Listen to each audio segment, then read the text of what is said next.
Greetings and welcome to a Ford's Theater special event, Dickens on Dickens, How a Christmas Carol Became a Classic. My name is Trisha Patrick, and I'm thrilled to be in conversation this evening with Lucinda Dickens Hawksley. Lucinda Dickens Hawksley is an author, broadcaster, lecturer, and award-winning writer who has worked as an interviewee, consultant, and presenter on TV and radio shows worldwide. Her TV credits include Miriam's Dickensian Christmas, a show she created with the Dickens-loving actress Miriam Margolyes, A Very Country Christmas, Mrs. Dickens' Family Christmas, and Charles Dickens and the Invention of Christmas. She has written biographies about three female artists, Kate Perengini, née Dickens, Princess Louise, and Lizzie Siddall. Her other books include Letters of Great Women, Elizabeth Revealed, Dickens and Christmas, The Writer Abroad, Bitten by Witch Fever, Wallpaper and Arsenic in the Victorian Home, Charles Dickens and His Circle, among others. Her latest books are Dickens and Travel and, most recently, Victorian Christmas. Lucinda is the great-great-great-granddaughter of Charles and Catherine Dickens and a patron of the Charles Dickens Museum in London. Welcome, Lucinda. Thank you. It's lovely to be here with you.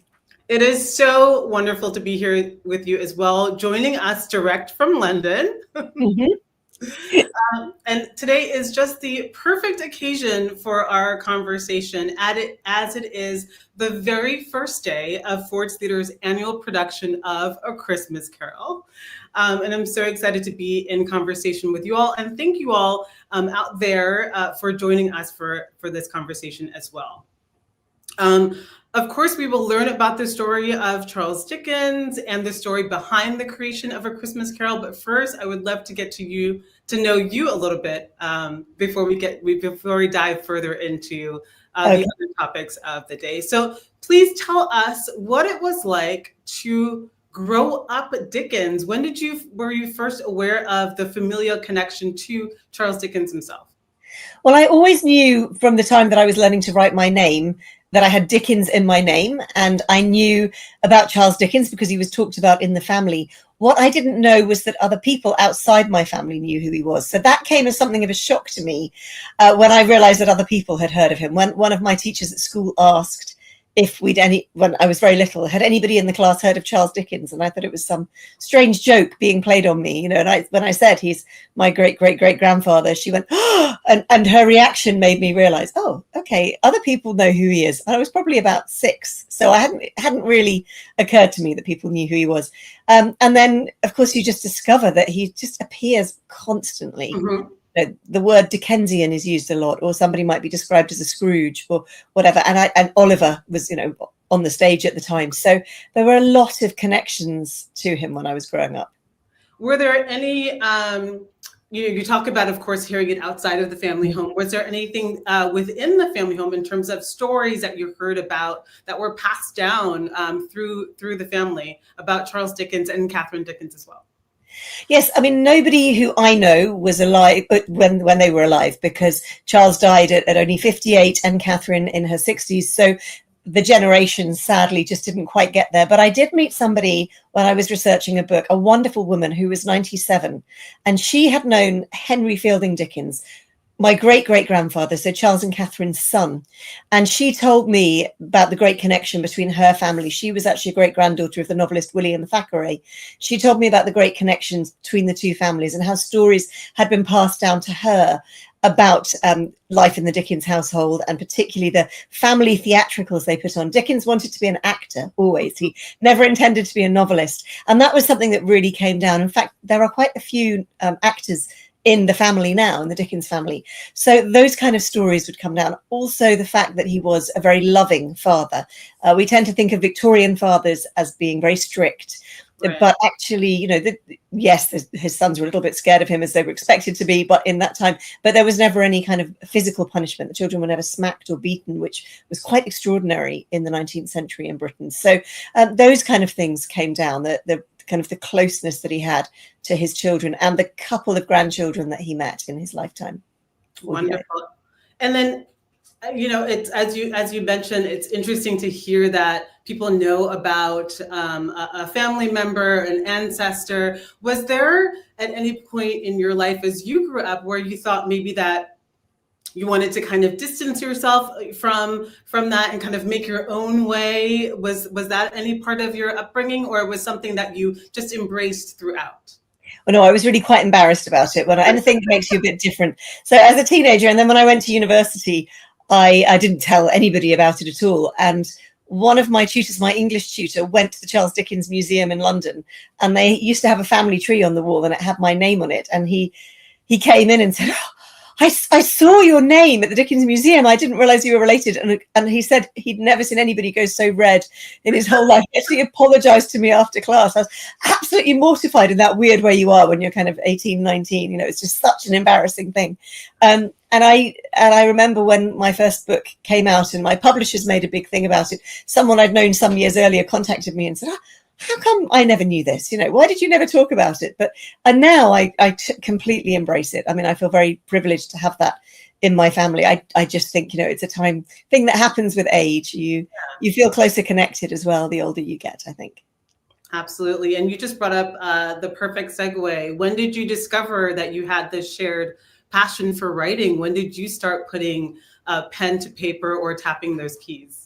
I always wanted to write ever since I can remember, when I was really little. And that wasn't inspired by Dickens. That was inspired by the children's books I was reading by people like Roald Dahl and Penelope Lively. I just always wanted to tell stories. And I used to write some quite dreadful things. I always feel quite sorry for authors when their juvenilia is discovered. A few years ago, Jane Austen's juvenilia was discovered, something she wrote at the age of 9. And I thought, oh, I hope nobody ever discovers the terrible things that I wrote when I was little. But it was just something that was always in my psyche. And yet there's very few writers in our family. As I say, more of the descendants are kind of lean towards acting or perhaps editing, book editing. There's quite a few people in publishing in the family. So I think it was just something that was always inherent in me. And then, of course, as I grew up and started reading Dickens, I realized what a very hard act that would be to follow. Right. No, I totally understand. Well, again, it's you perfectly led us to the another point that I would love to explore is the fact that, Dickens, of course, wrote about contemporary life as it's going on in his London. And you have, it seems, a passion for history and research. So tell us a little bit about your own artistic interests. Well, I got into really writing about Dickens because of my love of his daughter's work. His daughter Katie was an artist, and at university I studied not only literature but art history as well. So I find that really, really fascinating. I've written about 3 female artists in depth, but I've also written several books about art history in general. I just find art, literature eternally fascinating, and London is an amazing city, as I know Washington, D.C. is as well, for being able to look at these kind of things. And we have just an incredible array of museums. So I feel very lucky about that. Yeah, you're absolutely right in terms of, both cities are so incredibly vastly different, and they both evoke, a different feeling, a different atmosphere. And London is so rich. I had the pleasure of visiting this past summer and just kind of immersing myself in the culture and the sounds. I can only imagine what it was like walking around in Victorian England and what folks saw, what folks heard. And we'll get into a little bit more about that later and how that kind of influenced Dickens himself. But I would like to hear about, in terms of your own process, how do you navigate between the historical accuracy, especially if you are writing about somebody that existed, right? Versus the artistic license, when you really are creating a narrative arc, you are telling the story. It's very fascinating. And anyone who's ever studied genealogy will probably really recognize this as well, but you feel like you get to know your subject so well, and even more so when you're related to them. It's a very difficult thing to explain why there is a difference, but there just is. And once you get to know the historic period, you can imagine yourself in it a lot more easily. So I think if I had to start writing about somebody from the 12th century, that would take me a very long time, because I'd need to learn about all the customs and the way that life was then. But I've been so immersed in the 19th century for so much of my life. I mean, I've always been interested in it since I was very small, that I feel that I can understand a lot of what happens. I've recently been working on a novel, and I can't tell you how freeing it is to not have to be 100% accurate all the time. And it's amazing. It's an utterly different process. Like, wow, this is so good. I can get some facts in there, but I can run with them. I can make things up. This is just something so totally different to me. But what I love about writing biography is it's like being a detective. Mm-hmm. So all kind of history writing, I think, is like that.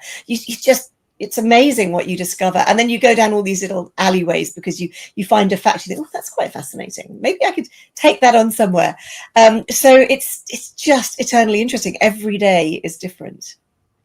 And is there anything in terms of, because you, as you mentioned, you have covered quite a broad swath of topics. So is there anything that kind of guides what that next project is? Is it, taking inspiration from everywhere, or is there something else that kind of feeds what that next project is? It's usually something you come across that's often quite random when you're researching one thing, and you note it down. You think, that might bear looking into a bit more. I mean, the biographies, they've each grown out of each other.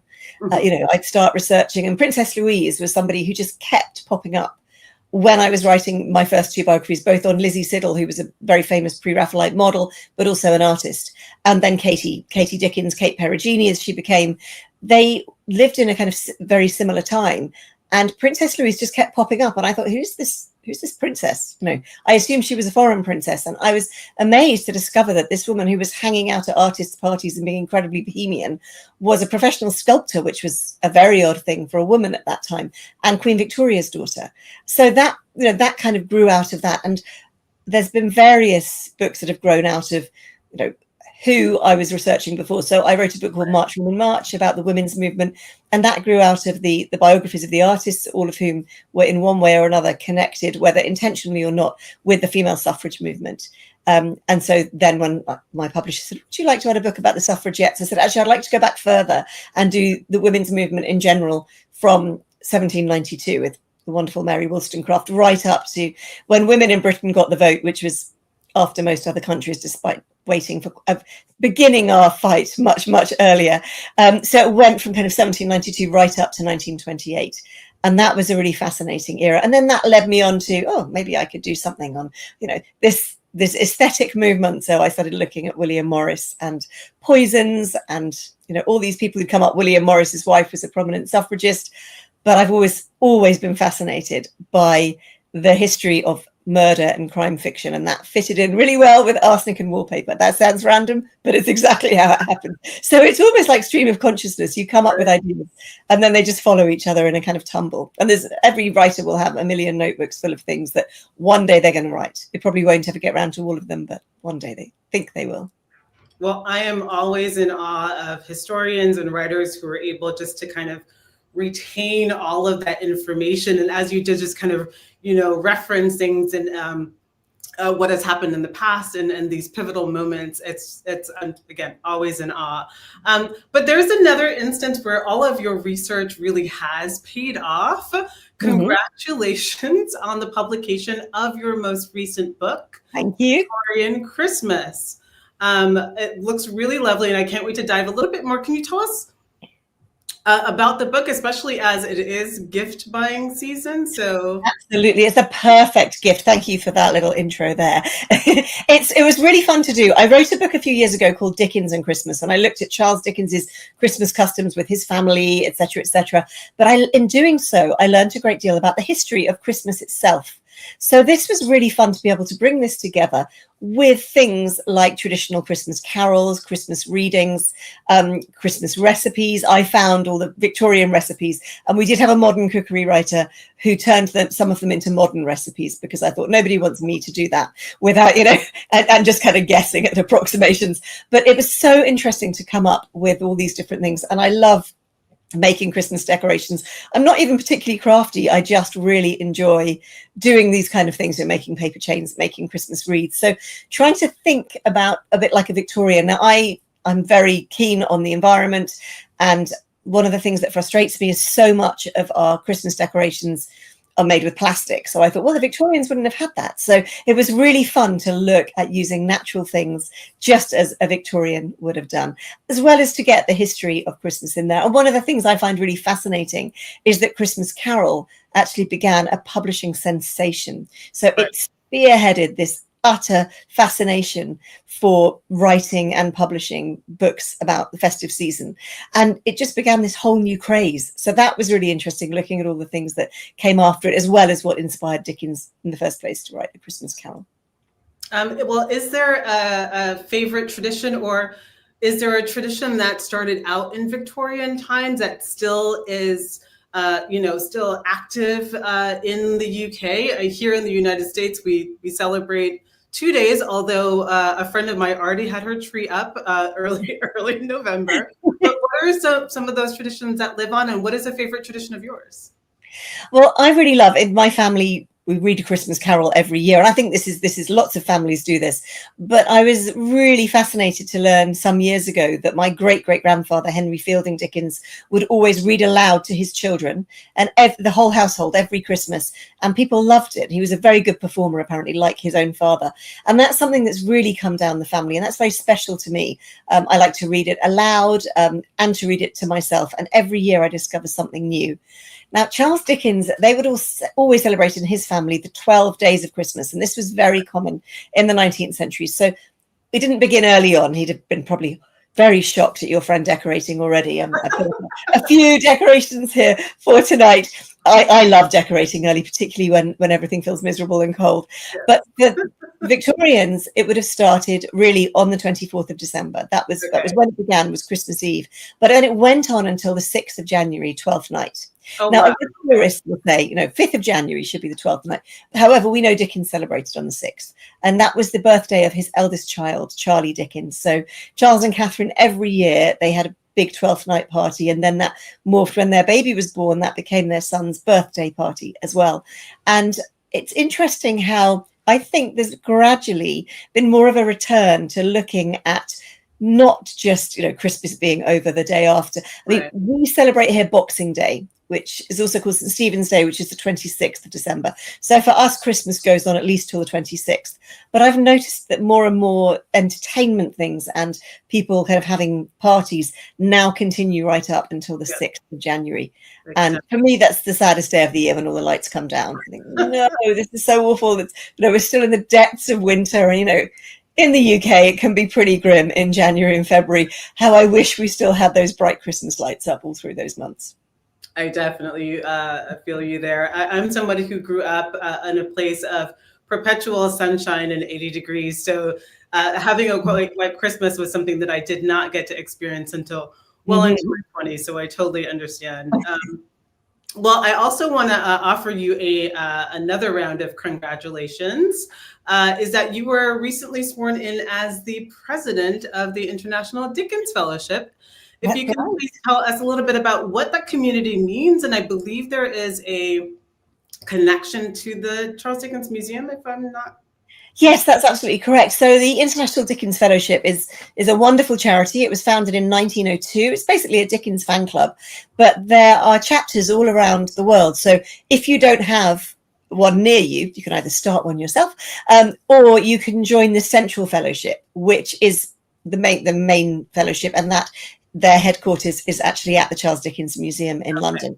So joining the Dickens Fellowship gives you connections to these fellowships all over the world. And one thing the pandemic did was to make them even more connected, because now you can be part of the Dickens Fellowship in California and join the Dickens Fellowship in London meetings. People, a lot of them still have Zoom meetings, maybe not every single month, but fairly regularly.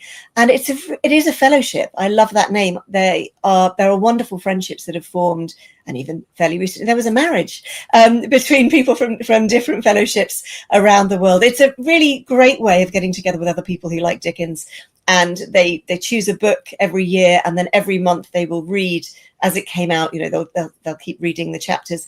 It's just a really fun thing to be a part of. And I became president in August, and that lasts for 2 years, which is exciting. And next year, 2025, is the centenary of the Charles Dickens Museum in London, which opened in 1925. So I'm really thrilled to be the president of the fellowship during that year. I'm also a patron of the museum, so I get to celebrate twice. But it's a really great honor. And it was my father who's sadly no longer alive, and he was president when I was younger. So that was really moving to be given this medal that he wore for those 2 years. And it was actually very historic, because I was given the medal by the previous president, the wonderful Cathy Waters, who is an Australian academic living in the UK. And this was the first time since 1902 that a female president had passed on to another female president, because there've only been 7 of us since 1902. So that to me was really moving, to think 2 women actually, joining at this ceremony. It was wonderful.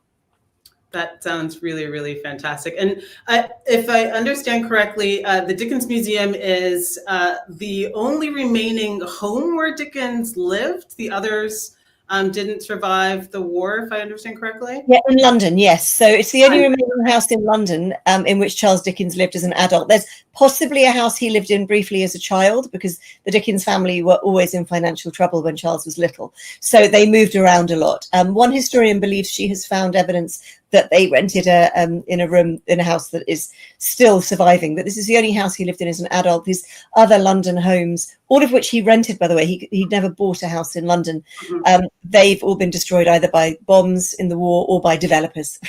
One or the other has got rid of them. He did own a house in Kent, which is in the southeast of England, the bit that juts out towards France. And he did own his house there. That still stands. And rather fittingly, that's a school, which I think he would have loved. Very good school. Gad's Hill? Yeah, Gad's Hill. Yes. Oh, such a great story. We're going to get to that, but I love the idea of finding out that his father, and he walked by, and his father pointed out, wouldn't it be really great to live in that home? And then Charles Dickens was able to buy it. Yeah, incredible coincidence. Yeah. So wonderful. Well, I think it's so lovely that the museum is there as a place where people can, of course, go to learn more about him as a writer, but also as a family man. Here at Ford's Theater, of course, we honor the legacy of Abraham Lincoln through our site, which is a place where people can also come and learn. It's a part of the National Park Service, and we continue to honor Lincoln through our onstage productions like A Christmas Carol, as well as our programs. So again, it's just so wonderful that Dickens Home is a place where people can visit. I had the pleasure of also visiting it, and it's really a lovely, lovely experience. And did you have a cake there, Tricia? Because they do very good cakes in the tea room. I did sit in the cafe. So good.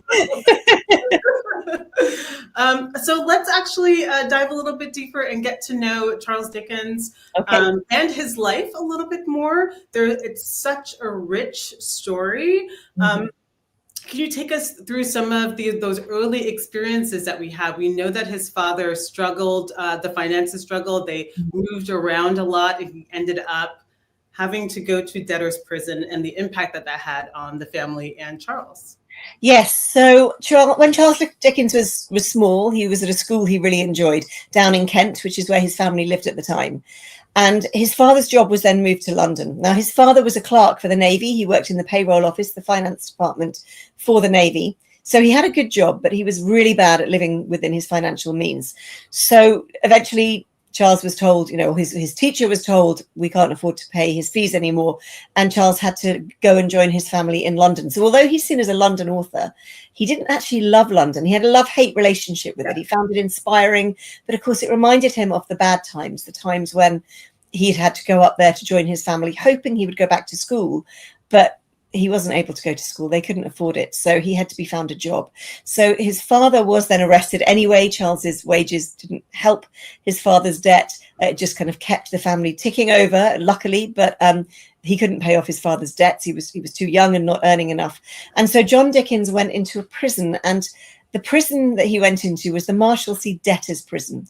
Now, debtors prisons were these crazy places where you were imprisoned because you couldn't afford to pay your debts. And then, of course, you couldn't work, so you couldn't earn any money. And you also had to find somebody who would pay for your bed and board, basically. Otherwise, you had an awful time. Yeah, you'd just exist on a very thin gruel. So Charles Dickens was found a job, and he worked in a factory that made a liquid called blacking, which was a little bit like boot polish, but used for many different things around the Victorian home. It was completely essential in Victorian homes. Everybody had it as a kind of cleaning product. So it was a very successful business, but he had a very, very lowly job in this factory. And it came in these little terracotta bottles called blacking bottles or stone bottles.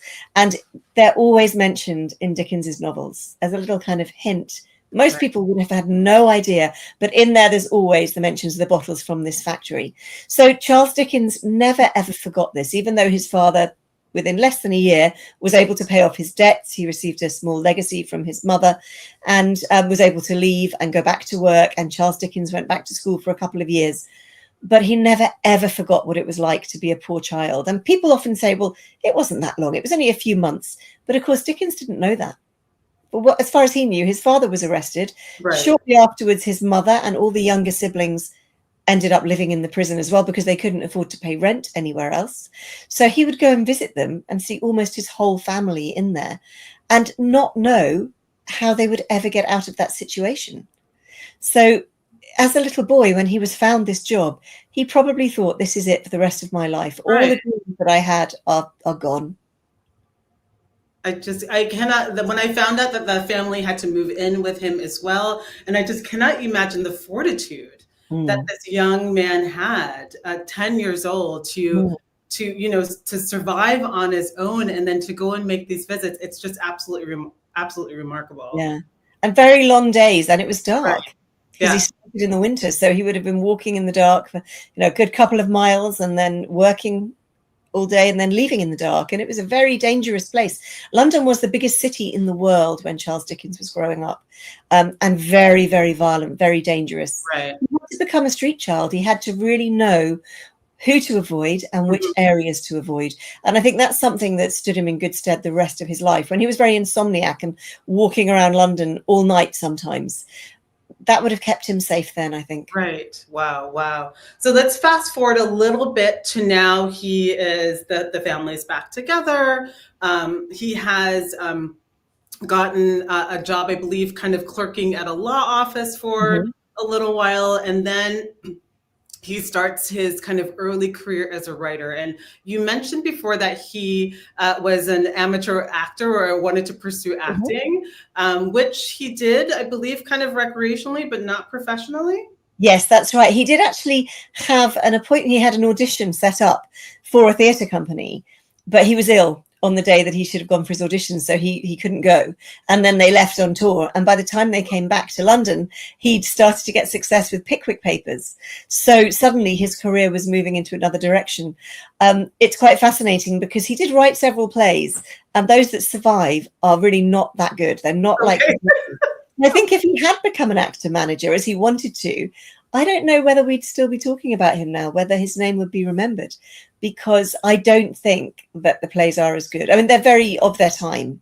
Right. So Victorian audiences probably found them hilarious, but that doesn't necessarily translate. Whereas interestingly, his novels do. His novels still entice people. They still remain relevant. So it's really fascinating to me that he ended up almost by default in this job that made him famous. But he went to the theatre all the time. He used to get the cheapest seats when he could and just sit there and watch all his great heroes on stage. And of course, a part of that is artists taking inspiration from all around him. I wanted to Mhm. talk a little bit about the what he was exposed to through his work as a journalist, because he Yeah. did that as well for a couple of years at least, or he Oh, he continued continued to it cover all his life. Yeah, all most his people life. don't realize this. He was still working as a journalist right to the end of his life. And most people just think, oh, he did a little bit when he was younger and then he became famous as a novelist. But Mhm. what I find so fascinating is he was still what we would call today an investigative journalist, I guess. He Right. was really writing some very hard-hitting stories. And he also commissioned other people to write. He set up his own magazines. So the first one was called Household Words, and then the second one was called All the Year Round. The Household Words came to an end and then he began his second one. And these were because he got fed up with being edited and he wanted to be in control of it, and also to get people writing the kind of things that he wanted them to write. And that he wanted people to read, about the causes that he espoused, about the problems in society. And right the way up to the end of his life, he continued to be a thorn in the side to politicians and to raise subjects that people didn't want raised, but Right. they didn't want to have to think about them. So I think his work, his investigative journalism, should be better known. There's actually a very interesting online space now called Dickens Journals Online, Mhm. djo.org. And there's been various university teams working, professors and students, to digitize Dickens's journalism and the journals, the articles written by people he commissioned. And it gives a great idea of the scope of the kind of subjects that were being written about, which often surprises people, the kind of things that were being written about in the 19th century. Yeah, and I think it's such a beautiful thing because it's one of the ways in which, again, through his experience that continued to live through him. Mm-hmm. Also, what he took in, the way in which he kind of blends this amazing talent that he has with the word, and used it to advocate to the poor, Mm-hmm. and not just in one way that there was the journalistic writing, but also through, again, the weaving of the story, kind of as art as social justice movement, Mm-hmm. as well. The Yes. other interesting thing was that he wrote under pen names, I believe, and then Yeah. also can you talk a little bit about the serializing of the releasing his work over time? Yes, so his very first works of fiction were written under the pen name Boz, B-O-Z, which was his baby brother's nickname in the family, Uh-huh. because nobody really knew the name Charles Dickens because he was just a journalist and, only known to those who read those papers. But very quickly, it was realized that he had a very unique, for the time, writing style. He was much more accessible than many authors of the time. And so soon the name Charles Dickens came to be known. And he published all his major novels, not his Christmas books, but all his major novels came out in serialization form. So a little bit like a soap opera or a kind of box set today. And so they would end on a cliffhanger and everybody would be waiting desperately for what was the next installment. And there were a couple of reasons for this. So one was that it was much cheaper for people to be able to buy a magazine. Books were really expensive. Most people could not afford books. I mean, many people couldn't read and write anyway, but those who could definitely not all afford books. But most people could afford a magazine, which meant you could read this novel in serialization, got a much bigger readership, and was much more egalitarian. The other very crucial reason was that Charles Dickens was writing every week or every month. He didn't write the novel and then have it serialized. So he had a deadline all the time. But it also meant that he could respond to what was happening in the world. And quite often things would come into the novel that were happening in the outside world. And he could also respond to his readers. So if people wrote to him and really wanted him to put something in, he wouldn't always do it, of course, but it could help him respond to events that were happening around him.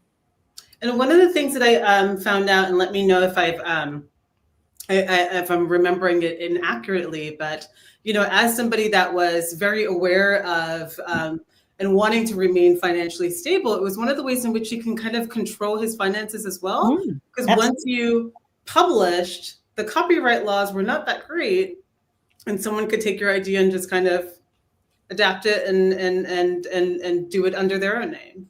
Well, there were copyright laws in Britain, which he constantly had to, he and his editor and or agent had to keep chasing people. I mean, for example, when A Christmas Carol came out, within a few weeks, there were 3 different versions on the London stage alone. But the biggest issue was when he came to America. When he went to America in 1842, there was no international copyright law, and his works were being sold in the States, and for which he was getting nothing. And American authors wanted a copyright law as well, because, of course, they were being undercut because American publishers would much rather publish a book by a British author they didn't have to pay royalties to than to pay an American author what they were owed. So it was a lose-lose situation for authors. Dickens went out to the States for the first time in 1842 armed with a petition calling for international copyright law. And he actually used his birthday speech in Connecticut to call for an international copyright law, which people were very cross about in the States. But when it did happen, some years after Dickens's death, he was still credited as being the kind of the main inspiration behind it. But he just also got paid by the word. So oh wow, okay. When he was writing, you see, he would make sure that, you know, well, if I get up to the top word count, I get paid more. So you're quite right that there was a financial element there as well. And like all authors, you know, he was not super rich, particularly at the beginning of his career. You know, he was really struggling at the beginning of his career. And Christmas Carol actually was born in a time of great financial insecurity for Dickens. Fantastic.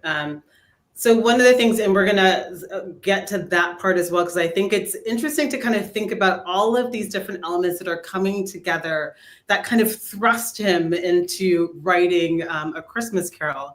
Yeah. And one point that I want to make sure that we touch upon are, you know, we've talked about the influence of the poverty that he experienced, the influence of London itself, and this kind of the industrial kind of age that was coming through and how that really shifted things. Mm-hmm.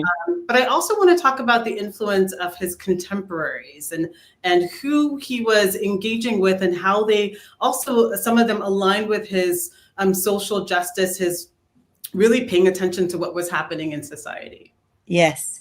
Well, actually, one of the people who really helped inspire his Christmas works was Washington Irving, your own compatriot. And Dickens was a huge fan of his, and he had traveled in England a lot when he was younger and lived in Europe for quite a while. And he wrote a story that came out in 1822 called The Keeping of Christmas at Bracebridge Hall. Now, Dickens was only 10 when this came out, and he loved it. So we can credit his adoration of Washington Irving with some of, you know, his inspiration in writing.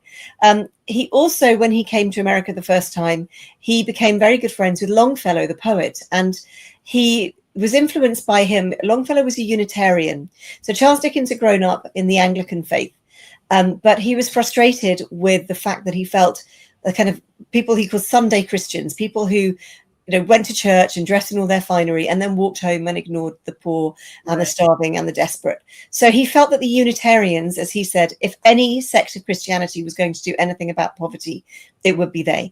Now, he also had friends at home who were Unitarians, and this included the author Elizabeth Gaskell, who was very famous for things like Cranford and North and South. And she was a very well-respected author, not that easy for a female author at that time. Right. And she and Charles Dickens would often meet. He traveled to Manchester, where she lived a lot for work, and they would meet and talk about the kind of the problems of poverty and the fact that, you know, people needed so much more help than they were being given by society.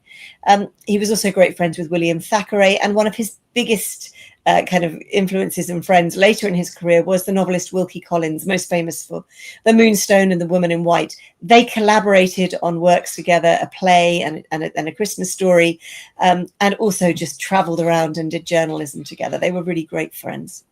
Fantastic. And one of the things that I want to, connect as one of the influences as well is the publishing of this parliamentary report, The Children in the Mines. Mm-hmm. And I believe one of the illustrations in there was by Margaret, is it Gillis or Gillis? Gillies, yeah. Yes. And tell me a little bit about their connection. Well, Margaret Gillies was a Scottish artist, and She was in a relationship with a man called Dr. Thomas Southwood Smith. They weren't married. Southwood Smith was married and amicably estranged from his wife. Their children were living with his wife, and she was with another partner with whom she also had children.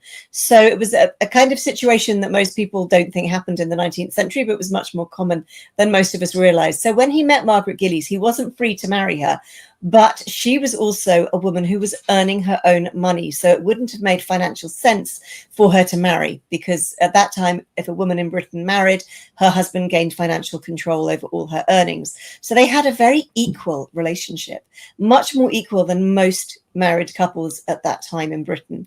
And she was a very good artist and an illustrator. Now, she was painting Charles Dickens for a portrait that was going to be engraved and used in a book called The New Spirit of the Age. And this was talking about the kind of the movers and shakers, the people who were making a difference or trying to make a difference in society. And while she painted him, she told him about the work that she and Dr. Thomas Southwood Smith had done, including her illustrations of people working in mines, which included men, women, and young children who worked in horrendous conditions. And she had gone down into the mines and witnessed this. This had to be kept secret. They had to be published anonymously, because people would have been horrified that a respectable woman, a woman who was, an upper middle class woman, could have done this and gone down into the mines and seen people working naked or almost naked, which they had to do because of the heat and the tiny, slim veins of the mine that they were trying to crawl down. It was Dr. Thomas Southwood Smith who had first sent Charles Dickens the government report, which he worked on, which was a report into child poverty and labour. And Dickens wept when he read it. So he had already seen the illustrations without knowing who they were by Margaret Gillies. So they were connected through her lover, Dickens's friend, and she painted him. And she painted him while he was writing A Christmas Carol. And it's the most incredible portrait, because you can feel that they are having a really intense conversation during the painting of it. She told him about things that influenced him. We know, for example, with The Ghost of Christmas Present, Scrooge is taken to see the miners down by the sea in Cornwall. And this probably comes directly from his own experience of having been to Cornwall, but of Margaret Gillies talking about this experience in the mines. So it was a very pivotal moment in Dickens's life. He felt that he needed to write a book, something that would highlight the plight of poor children. Initially, he thought about writing another government report. Right. And then he thought, what's the point? Who's going to read it? So he wrote this special little Christmas book that we all know and love.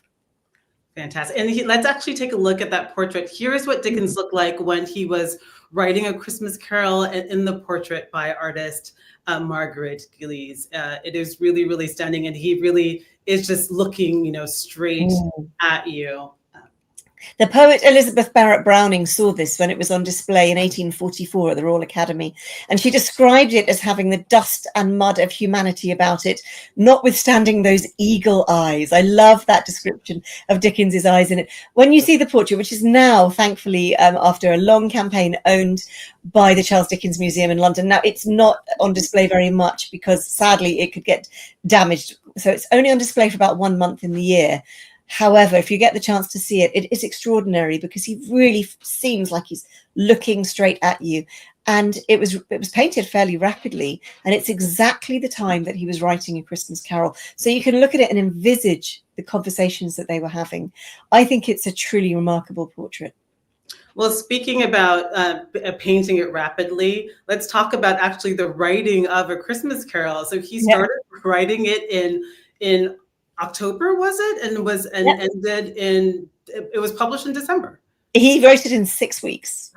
I mean, no, and it's not like it's a classic that's never been out of print or anything like that. It's incredible. He wrote this book in 6 weeks. It's a novella, and it's so intriguing because it has been loved since the day it was published, the 19th of December, 1843. Its first print run, which was 6,000 copies, had sold out by Christmas Eve, 5 days after publication date. It was on its third printing by New Year. It's absolutely extraordinary. And since 1843, it has never been out of print. It has been translated into so many languages. It's been adapted many, many times, as you know well yourself. And I love how many people are still inspired by it. And each new adaptation just brings something else to it. It's a remarkable story.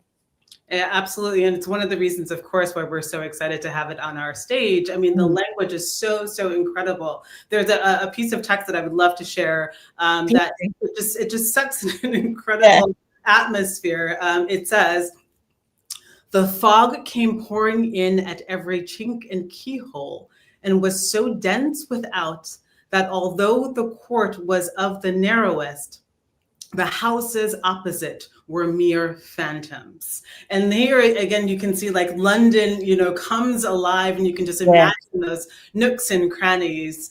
And what I really appreciate about our version on stage is that it really does stay true to the original text, and the musical elements really do bring the spirits of the holidays to life. So let's actually dive into the text by getting to know some of the characters there. And if you would indulge me, please, in just a little word association game. And I invite our viewers on Facebook and on YouTube to share in the comments what your favorite character is and why. So I am, Lucinda, going to name a character, and you just let me know which words or phrases come to mind, and if there is a line or a piece of text that you from the novella, please feel free to share that as well. So let's go ahead and start with, of course, the main character, Scrooge. When I say Scrooge, what comes to mind? What bubbles up for you? Oh, the fact that he was a grasping, covetous old sinner. I also love it. I'm very influenced by the John Leech illustrations, the original illustrations, in which he has these remarkable kind of purple colored stockings that he wears, and they just stick up in my mind.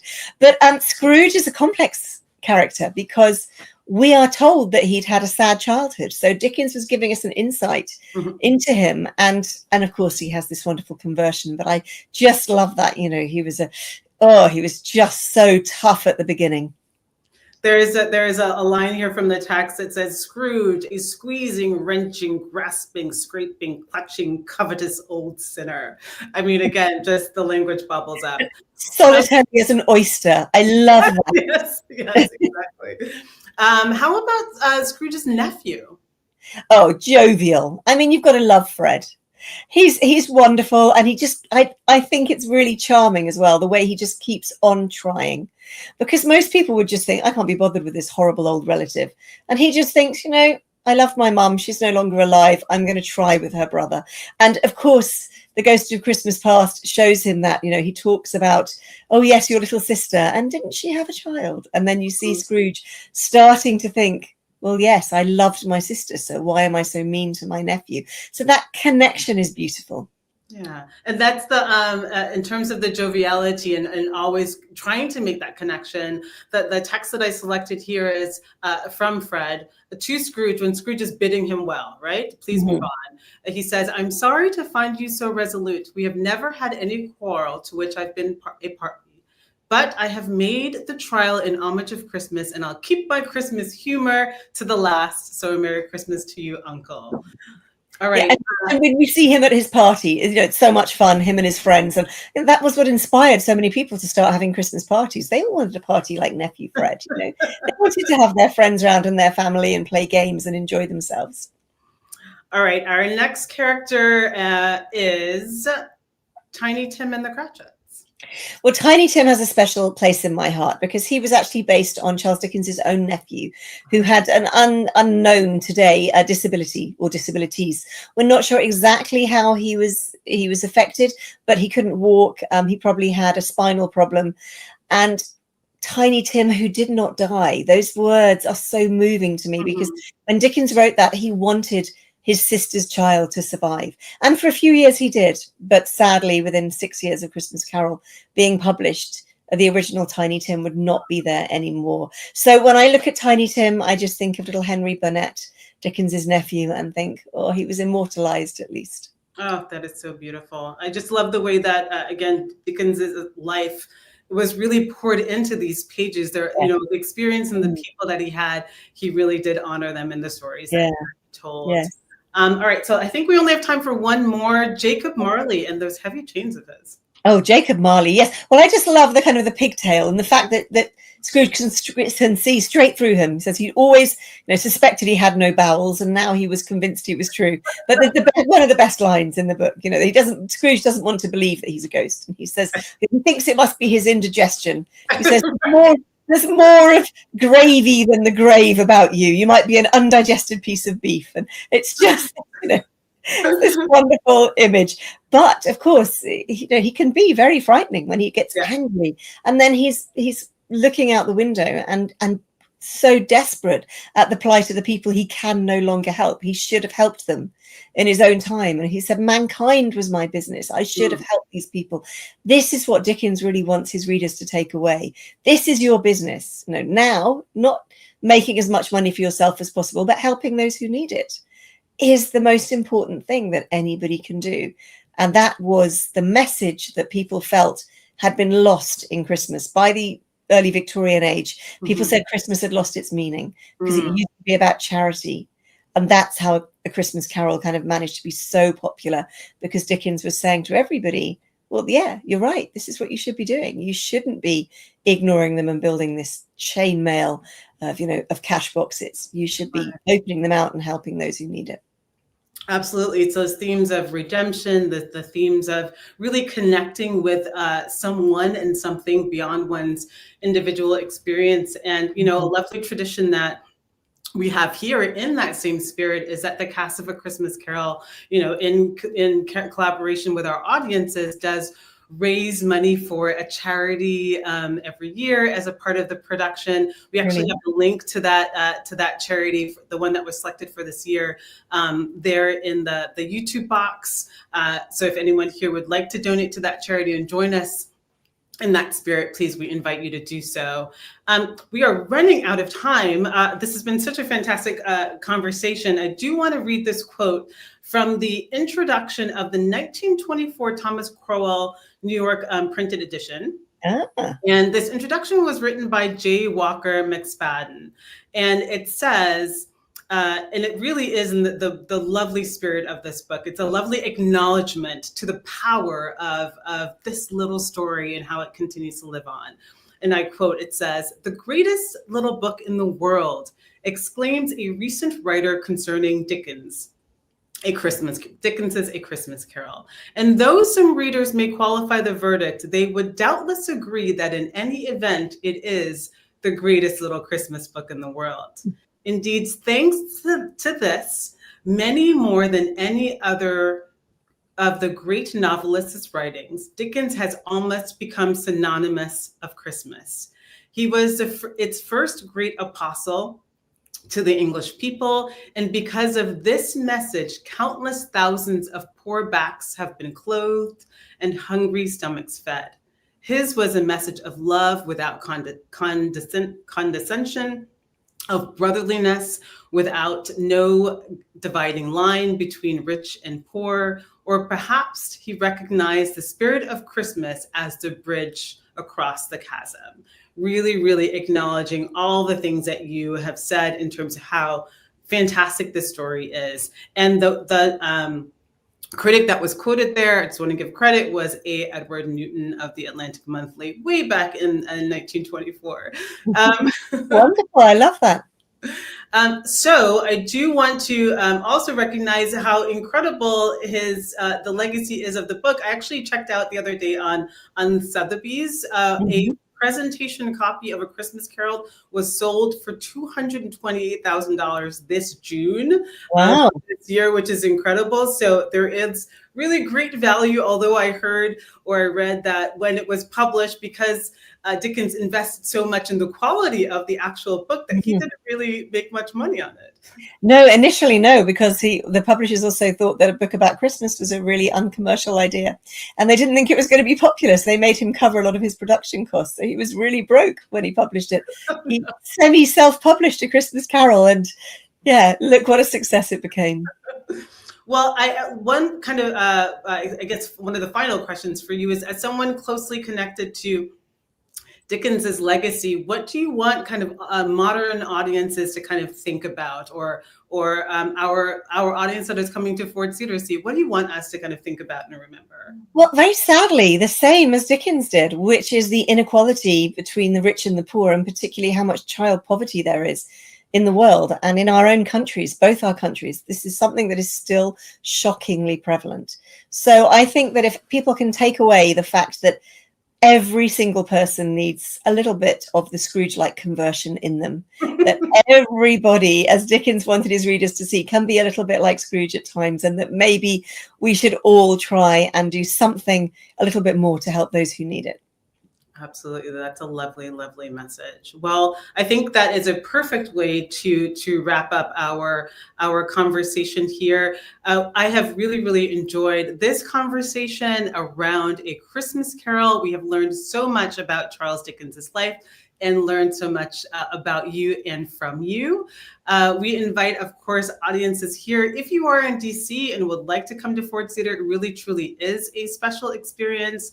There is something about the historic site, the history here of Ford's Theater, and the story all coming together that really makes it palpable in a different way. And of course, the incredible talent of the artists who are on stage, who are so multifaceted and so reflect the diversity of this beautiful, beautiful city that we live in. Lucinda, thank you for joining us and so passionately sharing your insights and experiences with us. And thank you, viewers, for joining us online this evening. We hope to see you in person at the theater. A Christmas Carol starts performances today. Exciting. And runs through December 31st. Thank you so much. Thank you.